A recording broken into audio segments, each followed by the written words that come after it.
Ano ang mangyayari kapag ang isang banker ay humamon sa langit? Kahit ang Diyos di uubos sa yaman ko, sigaw niya. Ngunit ang lalaki na kayapak na dumating ay nagpabago sa lahat sa paraang hindi kailanman mabibili ng kanyang bilyon. Nakatayo si Don Ramon sa kanyang mansyon sa Tagaytay. Ang mansyong ito ay nagkakahalaga ng 450 milyong piso. Sa harap niya ay ang itim na stalyon na si Emperador. 12 milyong piso ang presyo ng kabayong ito mula sa Europa. Ngunit ang hayop ay naging maelap at tila sinasapian ng demonyo. Para kay Don Ramon, hindi na ito isang malagang ari-arian. Ito ay naging isang sumpa na kailangang tapusin na ngayon.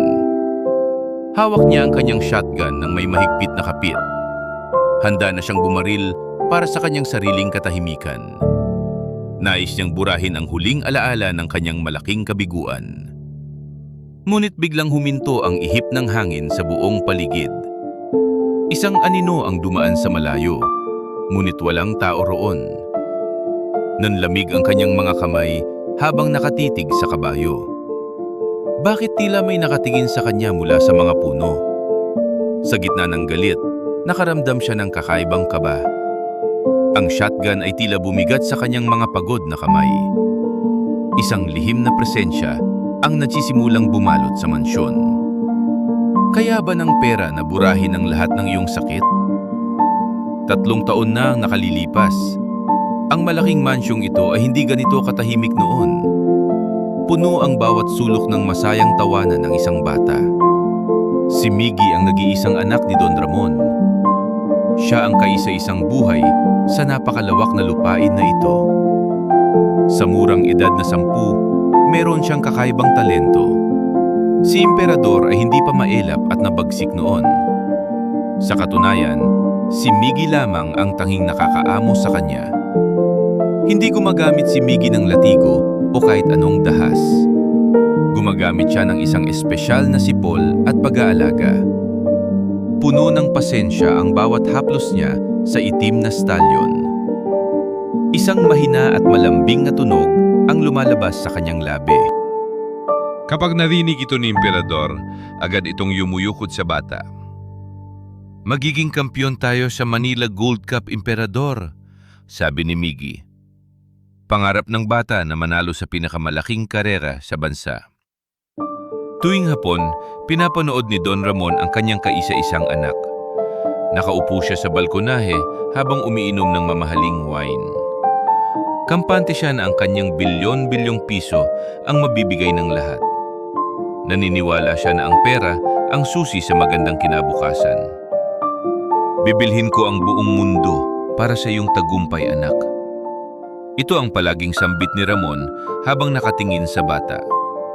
Para sa kanya, ang ginto ang tunay na Diyos ng mundong ito. Ngayon ay malalantad ang katotohanang matagal na niyang itinatago sa kanyang puso. Kung malapit sa inyo ang mga kwento tungkol sa katarungan ng Diyos, suportahan ang video na ito ng isang like at mag-subscribe sa channel. Nagpatuloy ang masayang pagsasanay ng bata at ng kanyang kabayo. Ang tunog ng mga kuko ni Emperador ay tila pintig ng pag-asa. Bawat sipol ni Miggy ay nagdadala ng sigla sa buong Tagaytay. Si Emperador ay tila sumasayaw sa ilalim ng gintong sikat ng araw. Walang bakas ng galit o takot sa mga mata ng hayop. Puno ng pagmamahal ang bawat sandali ng kanilang pagsasama noon. Ito ang itinuturing ni Ramon na pinakamasayang panahon ng kanyang buhay. Ngunit ang kayabangan ng banker ay lalong lumalago sa bawat minuto. Akala niya ay hawak niya ang tadhana sa kanyang sariling mga palad. Hindi niya alam na ang yaman ay hiram lamang mula sa itaas. Sa di kalayuan, isang lalaking nakasuot ng simpleng puting damit ang dumaan. Huminto ang lalaki sa labas ng gate at tahimik na nagmasid. Ang kanyang mga mata ay puno ng awa para sa amang mayaman. Hindi siya napansin ni Ramon dahil sa sobrang paghanga sa sarili. Walang makakasira sa imperyong itinayo ko, sigaw ni Ramon sa langit.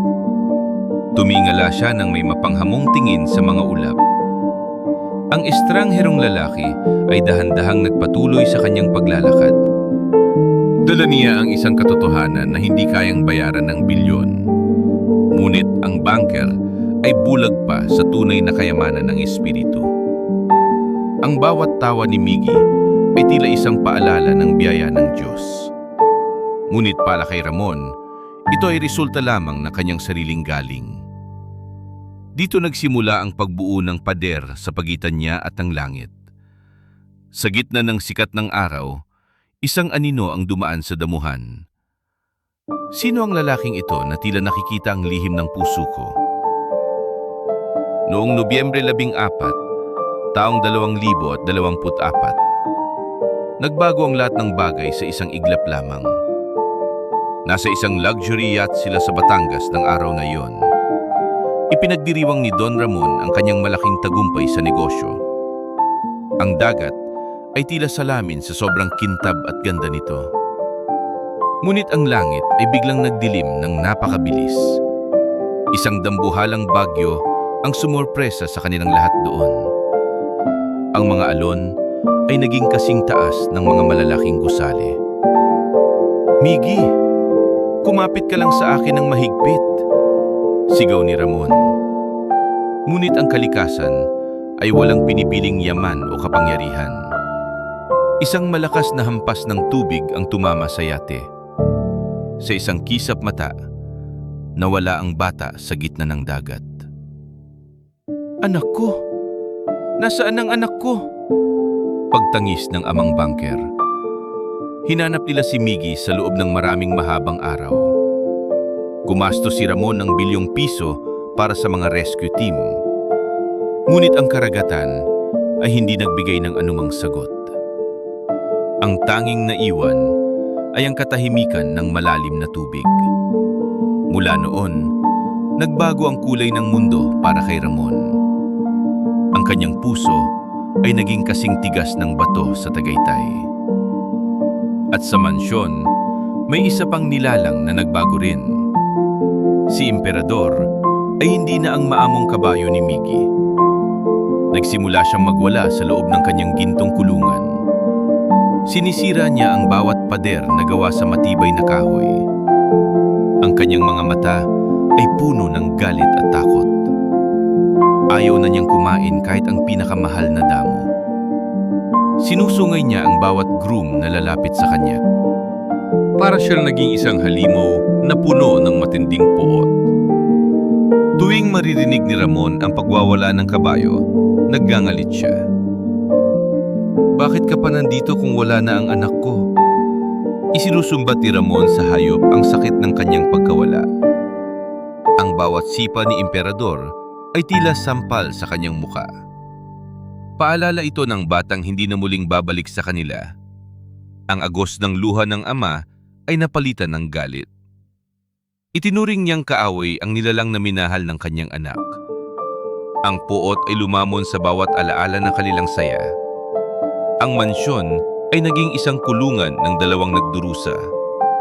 Ang isa ay tao at ang isa ay hayop. Pareho silang nakagapos sa kadena ng kanilang sariling pait. Hindi na kayang gamutin ng pera ang sugat ng kaluluwa.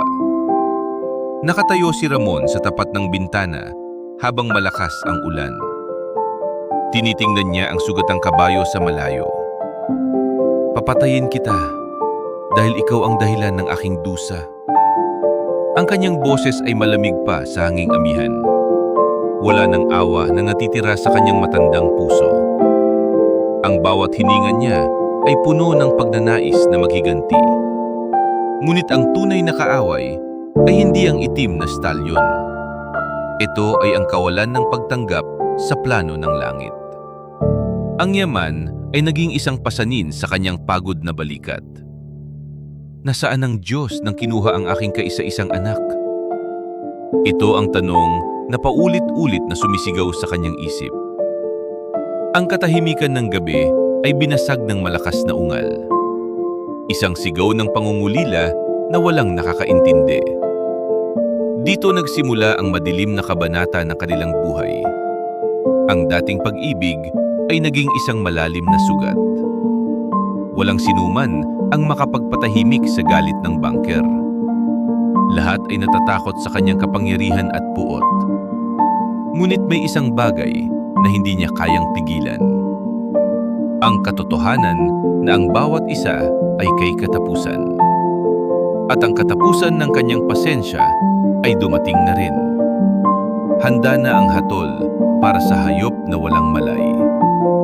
Ang kamatayan ang tanging nakikita niyang huling solusyon. Ngunit ang langit ay may ibang balak para sa kanya.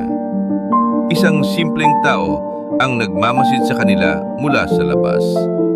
Nararamdaman niya ang bawat tibok ng pusong nagdurusa. Ang pag-ibig ay laging dumarating sa pinakamadilim na oras. Ngunit handa ka bang buksan ang pintuan para rito? Nakatitig si Ramon sa larawan ni Miggy sa dingding. Ang ngiti ng bata ay tila humihingi ng katarungan.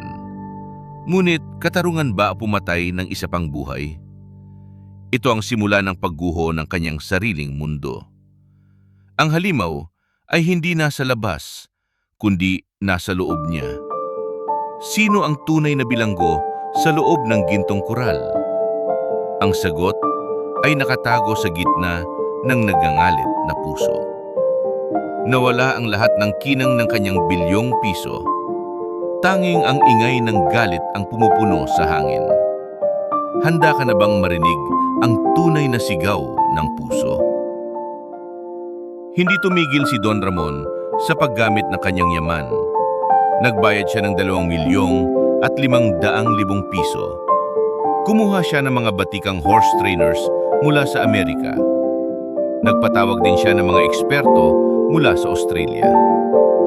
Gawin ninyo ang lahat para mapasunod ang hayop na yan. Ito ang utos niya habang nakatingin sa malayo. Gumamit ang mga dayuhan ng matitigas na latigo at kadena. Sinubukan nilang lupigin ang espiritu ng itim na stallion. Ngunit lalong nagwala si Emperador sa loob ng kwadra. Ang galit ng kabayo ay tila apoy na hindi matupok. Isang malagim na aksidente ang muling naganap sa mansyon. Napatungan ng kabayo ang isang trainer mula sa ibang bansa. Nadurog ang mga buto nito sa likod at balakang. Ang lalaki ay mananatiling paralisado sa habang buhay niyang araw.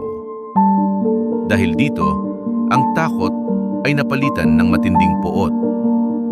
Hindi na makontrol ni Don Ramon ang kanyang emosyon. Wala nang silbi ang hayop na ito sa aking buhay. Hinarap niya ang kanyang mga tauhan ng may galit. Nagdesisyon siya para sa isang huling marahas na hakbang. Sa darating na 2:00 ng tanghali, tapos na ang lahat. Papatayin ng kabayo sa pamamagitan ng lethal injection. Para sa kanya, ito ang tanging paraan ng paghihiganti. Nais niyang patahimikin ang ingay ng kanyang madilim na nakaraan. Ayoko nang makitang mukha ng halimaw na yan. Ang kanyang boses ay nanginginig sa sobrang pagkamuhi. Iniisip niya na ang kamatayan ang magdadala ng kapayapaan. Ngunit ang tunay na ingay ay nasa loob ng kanyang isip. Ang bawat sipa ni Emperador ay sipa sa kanyang budi. Bawat hininga ng kabayo ay paalala ng kanyang pagkukulang. Akala niya ay malilinis ng lason ang kanyang mga kamay. Ang pera niya ay hindi nakabili ng kaligtasan para sa trainer. Lalong hindi nito mabibili ang pag-ibig na nawala sa kanya. Nakatitig siya sa kanyang mamahaling relo habang naghihintay. Bawat segundo ay tila isang mabigat na hakbang ng tadhana. Mamamatay ka, gaya ng pagkakawala ng lahat sa akin. Ito ang kanyang bulong habang nakatingin sa kulungan. Wala siyang pakialam sa halaga ng nawalang puhunan. Gusto lang niyang burahin ang huling saksi sa kanyang dusa. Ang sikat ng araw ay tila naging maputla sa Tagaytay. Ang mga ibon ay tumigil sa kanilang masayang pag-awit. Ang buong mansyon ay naghihintay sa hatol ng kamatayan. Sino ang magdalakas loob na pigilan ang kamay ng bangker? Sa mundo ng mga mayayaman, Ang utos ay batas. Ngunit, may batas na mas mataas kaysa sa utos ng tao. May oras na nakatakda para sa pagbabago ng lahat. Handa na ang karayom na tatapos sa buhay ni Emperador. Ang katahimikan sa paligid ay nakakabingi at nakakatakot. Magagawa kaya ng lason na patayin ang alaala ni Miggy? O ito ba ang magiging simula ng mas malalim na gabi? Naghintay ang lahat sa pagpatak ng 2:00 sa orasan. Isang oras na lamang ang natitira bago ang itinakdang kamatayan. Ang dambuhalang gate ng mansyon ay nanatiling nakasara ng mahigpit. Ngunit isang mahinang katok ang narinig sa bakal na pintuan. Isang lalaki ang nakatayo roon sa gitna ng matinding sikat ng araw. Ang kanyang pangalan ay Jesus.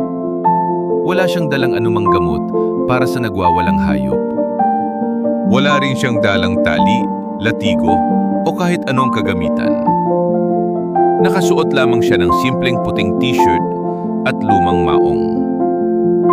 Ang kanyang mukha ay obetibo at tila sunog sa sikat ng araw. Ang pinakakapansin-pansin sa kanya ay ang kanyang mga paa.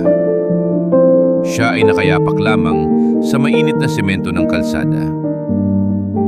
"Anong kailangan mo rito, pulubi?" tanong ng isang gwardiya. "Narito ako para makinig sa iyak ng nagdurusa," mahinahong sagot niya. Nagkatawanan ng mga security guard sa kanyang kakaibang sinabi. Nagdurusa? Isang halimaw na kabayo lang ang narito na papatayin na. Ngunit hindi natinag ang lalaking nagngangalang Jesus sa kanilang tawa. Tumingin siya sa mga mata ng gwardiya nang may malalim na kapayapaan. Biglang tumahimik ang mga tauhan ni Don Ramon sa kanyang harap. Meron siyang kakaibang lakas na hindi nila kayang ipaliwanag ng sapat. Hindi nila magawang itaboy ang estrengerong ito mula sa gate. Nabalitaan ni Don Ramon ang tungkol sa kakaibang bisitang ito sa labas.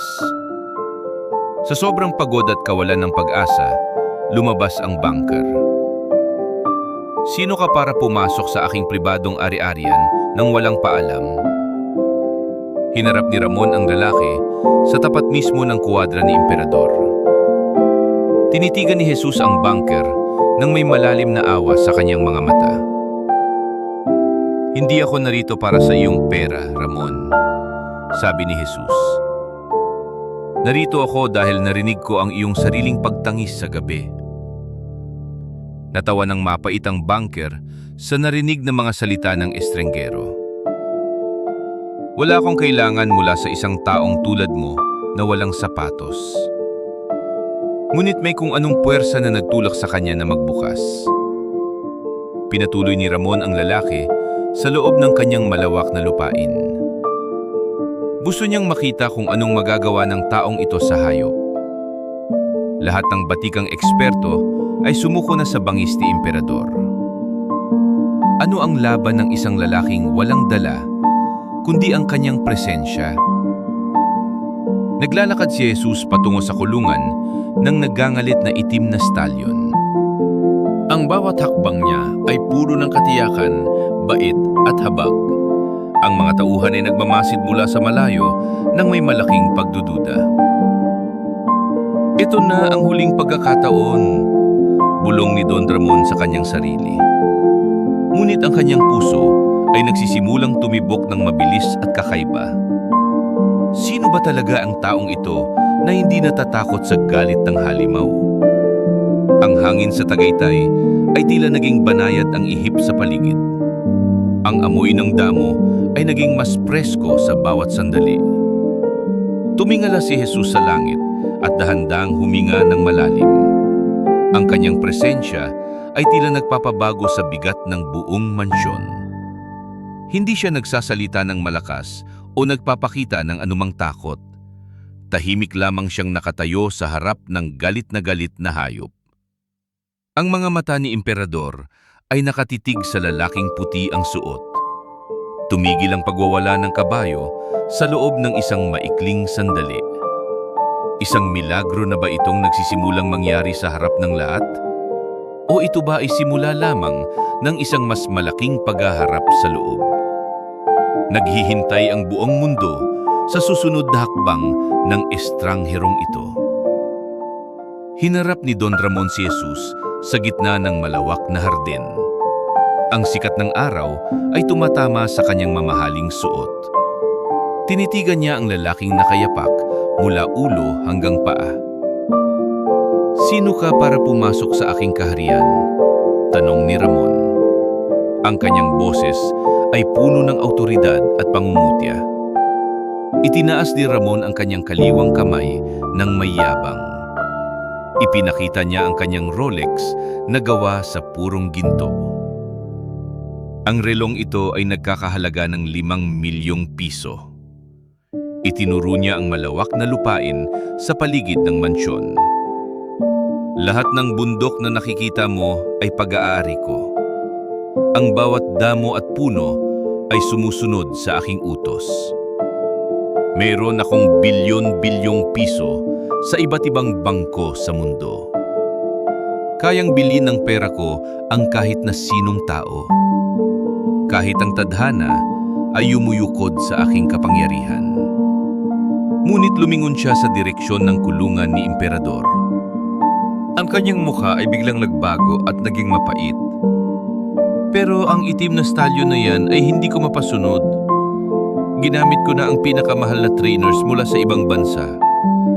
Lahat sila ay nabigo at nasugatan ng hayop na yan.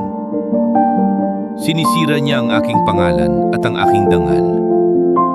Tumingin si Ramon ng diretsyo sa mga mata ni Jesus. Ano ang magagawa ng isang taong walang sapatos laban sa kanya? Ano ang magagawa ng salita laban sa galit ng isang halimaw?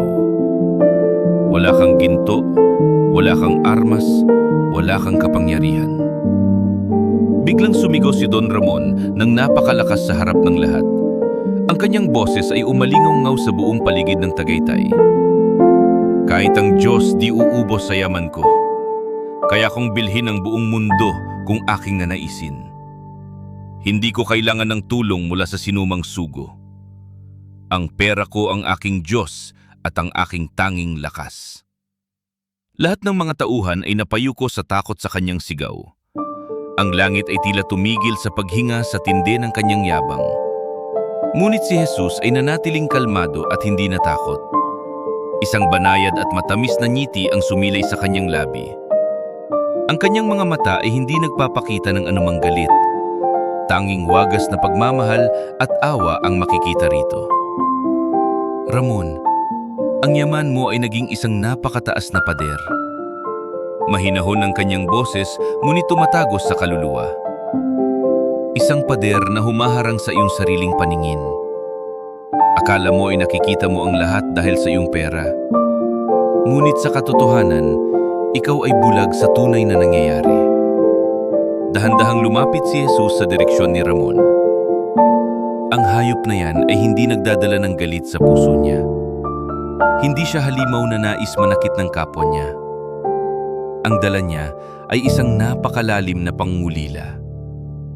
Isang sakit na hindi mo kayang bayaran ng bilyong piso. Hinahanap niya ang pag-ibig na kinuha mo sa iyong sarili. Napatitig si Ramon sa lalaking nakasuot ng puti. Ang kanyang puso ay biglang kumurot sa hindi malamang dahilan. "Anong alam mo tungkol sa aking nararamdaman?"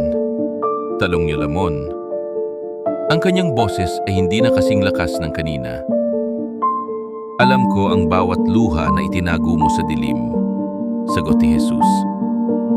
"Alam ko ang pangalan ng batang palaging tinatawag ng iyong puso. Ngunit pinili mong palitan ng pag-asa ng matinding poot. Gusto mong pumatay dahil hindi mo kayang tanggapin ang plano. Ang kabayong ito ang huling alaala na ayaw mong hawakan. Dahil natatakot ka sa sakit na dulot ng tunay na pag-ibig." Napahawak si Ramon sa kanyang dibdib ng mahigpit. Ang bawat salita ni Jesus ay tila isang espada ng katotohanan. Ang kanyang kayabangan ay nagsisimulang gumuho ng dahan-dahan. Sino ang taong ito na tila nababasa ang aking buong buhay? Bakit ang kanyang presensya ay mas mabigat kaysa sa aking bilyon? Ang sikat ng araw ay tila mas tumindi ang liwanag sa paligid. Isang labanan sa pagitan ng ginto at ng simpleng katotohanan. Sino ang manangaig sa gitna ng nagangalit na damdamin? Ang langit ay naghihintay sa susunod na mangyayari sa kanila. Handa ka na bang bitawan ang pader na itinayo mo? O hahayaan mong lamunin ka ng sarili mong kadiliman? Ang huling oras ng itim na stalyon ay papalapit na. Ngunit ang oras ng pagbabago ay nagsisimula na ring kumatok. Tumingin si Jesus sa kulungan ni Emperador ng may habag. Oras na para pakinggan ang tunay na sigaw ng puso. Ang katahimikan ay muling bumalot sa buong asyenda. Isang katahimikan na nagdadala ng hatol o ng kaligtasan. Lahat ay nakatingin sa dalawang lalaking magkaharap. Ang banker na may bilyon at ang lalaking nakayapak. Sino sa kanila ang tunay na hari sa lupang ito? Ang sagot ay hindi matatagpuan sa dami ng iyong pera. Ito ay matatagpuan sa lalim ng iyong pagpapakumbaba. Isang huling pagkakataon na lamang ang natitira sa kanila. Dahan-dahang lumapit si Jesus sa pintuan ng kulungan ni Emperador. Binuksan niya ang trangka nang walang anumang pag-aalinlangan sa kanyang puso. Ang mga tauhan ni Ramon ay napasinghap sa matinding kaba at takot. Inakala nilang ito ang huling sandali ng estrangerong lalaki. Si Emperador ay bumuelo para sa isang marahas na pag-atake sa kanya. Ngunit itinaas lamang ni Jesus ang kanyang kanang kamay ng dahan-dahan. Isang mahiwagang katahimikan ang biglang bumalot sa buong asyenda. Huminto ang stalyon at napatitig sa mga mata ng lalaki na kayapak. Biglang may narinig na tunog ang lahat mula sa labi ni Jesus. Isang mahaba at pamilyar na sipol ang umalingaw-ngaw sa hangin ng Tagaytay. Naniga si Don Ramon sa kanyang kinatatayuan nang marinig ang tunog na iyon. Iyon ang eksaktong sipol na itinuro ni Miggy sa kanyang mahal na kabayo. Ang tunog na iyon ay hindi na narinig sa loob ng 3 mahabang taon. Ang halimaw na stalyon ay tila nagbago ng anyo sa isang maikling saglit. Dahan-dahang yumukod ang kabayo sa paanan ng lalaking nakasuot ng puti. Nawala ang galit sa kanyang mga mata at napalitan ng wagas na kapayapaan. Ngayon ay mahahayag na ang lihim na itinatago ng banker sa kanyang puso. Kung naniniwala kayo sa katarungan at awa ng Panginoon, i-like ang video na ito at mag-subscribe sa channel. Hinaplos ni Jesus ang noo ng hayop ng may malalim na habag at awa. Tapos na ang iyong mahabang paghihintay at pagdurusa, kaibigan, bulong ni Jesus. Hinarap ni Jesus ang banker na nakatayo pa rin sa malayo ng may takot. Noong Nobyembre 14, pinatay mo rin ang iyong sariling matigas na puso. Ang boses ni Jesus ay tumatagos sa bawat hibla ng pagkatao ni Don Ramon. Pinapatay mo ang kabayong ito dahil siya ang huling saksi sa iyong sakit. Isang sakit na ayaw mong harapin dahil sa iyong matinding kayabangan. Sinisisi mo ang hayop dahil siya ang nagpapaalala sa iyong malaking pagkatalo. Ngunit hindi ka tinalo ng dagat, Ramon, kundi ng iyong sariling puso. Akala mo ay kaya mong kontrolin ang buhay gamit ang iyong bilyong piso. Bumagsak ang shotgun mula sa nanginginig na mga kamay ng matandang banker. Napaluod si Don Ramon sa gitna ng basang putik ng kanyang malawak na lupain. Hindi na niya napigilan ang pagagos ng kanyang mga luha sa kanyang mukha. Humagulgol siya ng napakalakas, gaya ng isang batang naulila sa magulang. Sa wakas ay tinanggap niya ang katotohanan ng kanyang malaking pagkawala. Ang kanyang pusong bato ay tuluyan ng nadurog sa harap ng kanyang mga tauhan. Wala na ang banker na sumisigaw na hindi uubos ang kanyang yaman sa mundo. Ang tanging naroon ay isang amang naghahanap ng kapatawaran mula sa langit. Niyakap niya ang lupa habang binabanggit ang pangalan ng kanyang anak na si Miggy. Nakita ng lahat ang pagbagsak ng isang imperyong binuo sa gitna ng yabang. Ngunit sa pagbagsak na ito, nagsimula ang tunay na paghilom ng kanyang sugat. Ang presensya ni Jesus ay nanatiling tahimik, ngunit puno ng banal na kapangyarihan. Ang nakatakdang lethal injection ay hindi na natuloy kailanman sa loob ng mansyon. Ang mga gamot na tatapos sana sa buhay ni Emperador ay itinapon na sa basura. Tumayo si Don Ramon mula sa malamig na putik ng kanyang malawak na hardin. Hindi na siya ang matigas na bunker na puno ng galit at matinding puot. Ang kanyang mukha ay hindi nakakikitaan ng labis na yabang at kapangyarihan. Inutos niya sa kanyang mga tauhan na tanggalin ang lahat ng mabigat na kadena. Malaya na ang kabayong ito mula sa aking sariling madilim na bilangguan, sabi niya.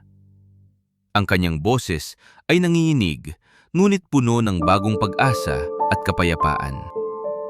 Hindi nagtagal, ang dambuhalang mansyon sa Tagaytay ay nagbago na rin ng tuluyan. Tinanggal ni Ramon ang matataas na pader na naghihiwalay sa kanya sa mga tao. Ipinangalan niya ang lugar na ito na Miggy's Haven para sa kanyang anak. Naging isang tahanan ito para sa mga batang naulila at may mga kapansanan. Ang yaman ni Ramon ay hindi na ginagamit para sa kanyang sariling luho lamang. Ginagamit na niya ito ngayon para sa katarungan at pagtulong sa mga dukha. Si Emperador, ang dating mailap na stallion, ay naging pinakamaamong hayop sa lahat. Siya ang naging pangunahing therapy horse para sa mga bata sa tahanang iyon. Sa bawat haplos ng maliliit na kamay, ang kabayo ay yumuyukod ng may galak. Ang hayop na tinawag na halimaw ay naging instrumento ng paghilom ng puso. Ang bunker na dating sumisigaw na hindi mauubos ang yaman ay nahanap ang payapa. Nalaman ni Don Ramon na ang bilyon-bilyong piso ay walang halaga sa harap ng langit. Ang tunay na kayamanan ay matatagpuan sa bawat ngiti ng mga batang naulila. Salamat, Miggy, dahil tinuruan mo akong makakita at magmahal muli, bulong niya sa hangin. At ang estrangerong lalaki na naggangalang Jesus ay biglang nawala sa paningin nila. Umalis siya na parang isang banayad na hangin sa gitna ng sikat ng araw. Walang nakakita kung saan siya nagpunta o paano siya lumisan sa malaking mansyon. Ngunit iniwan niya ang isang aral na habang buhay na mananatili sa kanilang mga puso. Ang tunay na kapayapaan ay hindi kailanman nabibili ng kahit anong halaga ng ginto. Ito ay matatagpuan lamang sa pagpapakumbaba at pagtanggap sa kalooban ng dakilang Diyos. Ang bawat desisyon natin sa araw-araw ay may malalim na bunga sa ating kaluluwa. Huwag hayaang lamunin ng kayabangan ang iyong kakayahang magmahal ng tapat sa kapwa. Dahil sa dulo ng ating paglalakbay, tanging ang ating kabutihan ang ating dadalhin. Kung ang kwentong ito ay nagpaalala sa inyo na ang Diyos ay nakakakita sa lahat at kumikilos sa tamang panahon, suportahan ang video na ito ng isang like, mag-subscribe sa channel, at isulat sa comments ang salitang pananampalataya kung naniniwala ka rin sa katarungan ng Panginoon.